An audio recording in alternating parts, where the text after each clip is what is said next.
History is written in the light, but the deepest truths are preserved in the shadows. Deep within the secret subterranean vaults of the Mughal Empire, there are stories that were deliberately erased. Everyone knows the Koh-i-Noor, the stolen diamond that defined the British crown. But hidden inside those exact same vaults lay an 88-carat yellow-tinted crystal shaped like a small bar of ice, the Shah Diamond. Unlike modern gems celebrated for their brilliant cuts, this stone operated as a heavy, blood-soaked ledger. Its hard, impenetrable surface is permanently engraved with the official titles of 3 absolute rulers. A distinct pattern emerges from these names. Every single emperor who carved his title into this crystal met a violent end and saw his empire collapse into blood shortly after. We are conducting a psychological autopsy of a single stone, investigating how the pursuit of absolute power leads to a predictable, terminal decay. Welcome to the Tamas archive. The origin of this artifact traces back to the late 16th century, deep inside the diamond mines of Golconda.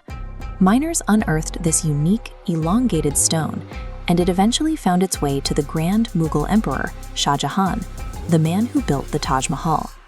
Shah Jahan possessed a fatal obsession with gems. He believed these stones provided literal cosmic protection for his throne. Driven by this belief, he ordered a master lapidary to accomplish a near-impossible task. Using iron needles and diamond dust, an artisan spent months painstakingly carving the words Shah Jahan, son of Jahangir, directly into a flat facet of the crystal. The king assumed he had permanently stamped his immortality into the hardest substance on earth. Shortly after the engraving was completed, his own son, Aurangzeb, launched a brutal palace coup and slaughtered his brothers. Aurangzeb seized the throne and stripped his father of his crown, his freedom, and his beloved jewels. Shah Jahan spent his final years imprisoned inside a dark room at the Agara fort, staring through a tiny window at the distant Taj Mahal. The diamond offered zero cosmic protection. It recorded his vanity right before his empire began to collapse. After imprisoning his father, Aurangzeb seized the engraved crystal and carved his own title onto a second facet, Aurangzeb, Emperor of the World. He ruled with an iron fist for decades, yet his final years were consumed by absolute paranoia and endless wars, triggering a rapid internal rot across the Mughal state. In 1739, that internal decay reached its violent climax. A Persian conqueror named Nadir Shah breached the gates of Delhi, massacred the city, and broke open the legendary underground vaults. Nadir Shah looted both the Koh-i-Noor and the Shah Diamond. However, the moment he took the engraved yellow crystal back to Persia, his mind descended into violent insanity. Consumed by paranoia, Nadir Shah blinded his own son. Shortly after, his trusted generals assassinated him in his sleep. The stone acts like a psychological contagion. It records the downfall of each new conqueror, only to wait for the next. Following Nadir Shah's murder, the crystal vanished into the European black market. It resurfaced in 1829 with the Persian emperor Fath-Ali Shah, who etched the third and final name into its surface. That same year, a diplomatic crisis erupted. In the streets of Tehran, an angry Persian mob slaughtered Alexander Griboyedov, a famous Russian diplomat. The assassination pushed Persia to the brink. They were facing an immediate, unwinnable war against the full military might of the Russian Empire. Desperate to survive, Fath-Ali Shah used the stone as a literal ransom. He sent his grandson to St. Petersburg to present the engraved stone directly to Tsar Nicholas I as a formal peace offering. The crystal became the price of an empire's survival.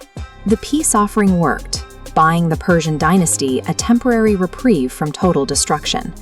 Tsar Nicholas I accepted the ransom, spared Persia from war, and locked the engraved ledger deep inside the winter vaults of the Romanov dynasty. Less than a century later, the Russian Revolution ignited. The Romanovs faced an uprising that mirrored the violent ends of the stone's previous owners. The finale was gruesome. Tsar Nicholas II and his entire family were dragged into a dark basement and systematically executed, wiping out 300 years of imperial rule in a single night. The ledger was complete. 3 engravings, 3 rulers, and 3 total imperial collapses. Each emperor believed the stone would secure his legacy. Instead, it outlived them all. The thrones of the Mughals, the Persians, and the Romanovs are all gone, buried under the rubble of history. Yet, the yellow diamond remains intact, resting cold and detached in a bulletproof case inside the Kremlin vaults in Moscow.